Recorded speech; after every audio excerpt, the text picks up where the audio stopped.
Audio Jungle.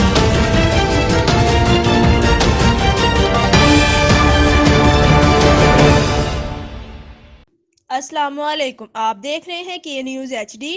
میں ہوں قدسیہ شوکت۔ خبر شامل کرتے ہیں جڑامالہ سے۔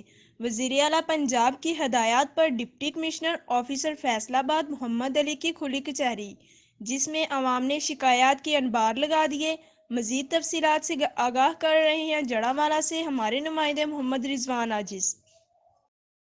جی بالکل قدسیہ، میں اس وقت موجود ہوں جڑامالہ میں، جہاں پر وزیر اعلیٰ پنجاب عثمان بزدار کی خصوصی ہدایات پر ڈپٹی کمشنر آفیسر فیصل آباد محمد علی نے خصوصی طور پر کھلی کچہری کا اہتمام کیا۔ ان کے ساتھ assistant commissioner Jaranwala Umar Daraz Gondal, superintendent of police Jaranwala Tariq Sukhera, sub divisional police officer Jaranwala doctor Abdul Khaliq بھی موجود تھے۔ اس موقع پر تمام شعبہ زندگی سے تعلق رکھنے والے افراد نے کثیر تعداد میں کھلی کچہری میں شرکت کی۔